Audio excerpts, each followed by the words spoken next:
মান 60 লাখ 30% পাথর হয়তো এখান থেকে চলে গেছে, যে পাথরগুলি আসলে ভেঙে ফেলেছে এখানে ইতিমধ্যে ভেঙে প্লেট করা হয়ে গেছে বা সিলেটের বাইরে নিয়ে গেছে, সেটাও আমরা খোঁজখবর নিচ্ছি কোথায়, কারণ যেগুলো ভেঙে ফেলেছে এগুলি এখানে রিপ্লেস করা যাচ্ছে না। এই এলাকাতে কিছু পাওয়া গেছে যেগুলো ভেঙে ফেলা হয়েছে।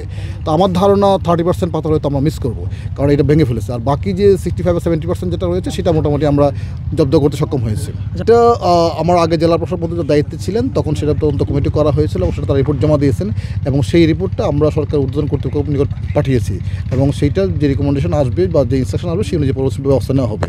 এবং আরেকটা বিষয় হচ্ছে যে আপনার সরকারের মন্ত্রিপরিষদ বিভাগ থেকে কিন্তু আরেকটা তদন্ত কমিটি গঠন করা হয়েছে, সুতরাং ওই কমিটিও কাজ করছে।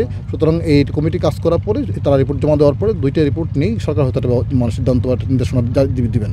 তো এই রিপ্লেসমেন্ট আমাদের জন্য খুব বড় চ্যালেঞ্জ, মানে জব্দ করা উদ্ধার করারই বড় চ্যালেঞ্জ। প্রথমত পাথরটাকে পেতে হবে, আমরা মোটামুটি আগে চেষ্টা করছি সেটাকে রিপ্লেস করে নিয়ে আসতে এবং এখানে আমাদের ওয়ার্কাররা কাজ করছেন, এখানে আমাদের পরিবেশের যারা দায়িত্বে আছেন তারাও কিন্তু আছেন, কাজ করছেন। তবে হ্যাঁ, এটা সঠিক যে ন্যাচারালি যে আপনার হচ্ছে যে প্লেসমেন্টটা ছিল এটা হয়তো কোনোভাবে আমরা ম্যানুয়ালি করে হবে না, কারণ প্রকৃতি যেভাবে আসলে পাথরগুলোকে এখানে সাজিয়ে রেখেছিল সেভাবে হয়তো করা খুব মুশকিল। তো আমরা আশা করছি হয়তো এর পরবর্তী সময় কোনো ঢল আসলে বা যখন পানি আসবে তখন তো এটা ন্যাচারালি আরও ঠিক হবে। বাট বিফোর দ্যাট আসলে এটা কিন্তু খুব বলা মুশকিল যে আসলে যেভাবে ছিল প্রকৃতি যেভাবে বিছিয়ে রাখছিল সেভাবে বিছানো সম্ভব না। তারপরে কিন্তু আমাদের এখানে পরিবেশবিদরা রয়েছেন, তারা পরামর্শ দিচ্ছেন এবং তাদের সাথে সমন্বয় করে কিন্তু কাজগুলো হচ্ছে। কারণ একজন মানুষ আসলে সত্যিকারই আসলে অভিযুক্ত কি না এটা তো একটু যাচাই বিষয় আছে। তো এই জন্য প্রথমত হচ্ছে এই কারণে এটা তালিকা বা নামগুলি ডিসক্লোজ করা যাচ্ছে না কারণে, কারণ নাম ডিসক্লোজ করে দিলে তো যেটা হলো সেটা পালিয়ে যাবে, এটা একটা বিষয় আছে। আর দ্বিতীয়ত হচ্ছে যে আমরা সবসময় খেয়াল রাখছি কোনোভাবেই যেন ইনোসেন্ট লোকজন যেন এইটাতে কোনোভাবে হয়রানির শিকার না হয়, একই সাথে যারা আসলে প্রকৃত দোষী তারা যেন আইনের আওতায় আসে সে বিষয়ে সবাই মিলেই কাজ করছি, পুলিশ কাজ করছে। আমরা আশা করছি যে এটা হয়তো মানে এখানে যেটা হয়েছে এত মেসিভ লোকজন এটার সাথে ইনভলভ হয়ে গেছে। আপনারা জানেন যে এখানে কয়েক হাজার লোকজন এখানে আসলে ইনভলভ হয়ে গেছে, কারো হয়তো অপরাধ বেশি কারো হয়তো কম। তো এখানে কিছু স্ট্র্যাটেজিক্যাল বিষয় আছে, ফলে হচ্ছে কি আমরা চেষ্টা করছি যন্ত্রপক্ষে যারা বড় ধরনের ক্রিমিনাল বা যারা এটাকে মার্ডারাইজ করেছে বড় এভাবে তারা যেন আইনের আওতায় আসে। আমি এটাও স্বীকার করি, সেটা হলো যে এখানে যে যারা করেছেন কেউ হয়তো 5টা পাথর নিয়ে গেছেন, এখন তাকে আসলে আইনের আওতায় নিয়ে এসে কতটুকু ইফেক্টিভ হবে এই বিষয়গুলো আমাদেরকে ভাবতে হচ্ছে।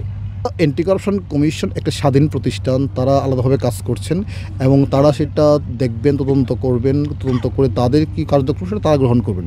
এই বিষয়ে আমাদের কোনো বক্তব্য নেই, কারণ এটা হলো যে সরকারের নির্বাহী বিভাগ হিসাবে আমাদের সরকার যেমন তদন্ত কমিটি করছে সেই হিসেবে আমাদের কী করণীয়, আমাদের এখানে কয়েকটা করণীয়। একটা হলো যে এখানে প্রথমত হচ্ছে এই জায়গাটাকে আগে শেপে নিয়ে আসে পরিবেশ সংরক্ষণ করে, একই সাথে এটা একটা স্থায়ী প্রোটেকশন দেওয়া যাতে কোনো ভবিষ্যতে ধরনের ঘটনাগুলি না ঘটে। ইতিমধ্যে কিন্তু এখানে আপনার 8 ঘন্টা করে কিন্তু পুলিশ ফোর্স মোতায়েন করা হয়েছে, পুলিশ এবং হচ্ছে আপনার আনসার এখানে দায়িত্বে আছেন এবং আমরা একটা স্থায়ী একটা সার্ভিলেন্স ব্যবস্থা আমরা করছি এই অল্প সময়ের মধ্যে। আরেকটা বিষয় হলো যারা এই অপরাধটা করেছে তাদেরকে যেন অবশ্যই আমরা প্রচলিত আইনে আওতা আনতে পারি। আর অ্যান্টি কারাপশন কমিশন সে কাজ করছে প্যারালালি তাদের মতো করে তো কাজ করছে, সুতরাং এইটার সাথে আসলে আমাদের এটা কোনো সম্পর্ক। সরকার বিভিন্ন মহলে আমাদের সাথে কথা হয়েছে এই স্পটগুলোকে মানে ইকো ট্যুরিজমের একটা বড় ধরনের আওতায় আনার জন্য আমরা প্ল্যান করছি এবং বড় ধরনের ফান্ডিংয়ের একটা ইয়ে করা হচ্ছে, সার্চিং করা হচ্ছে।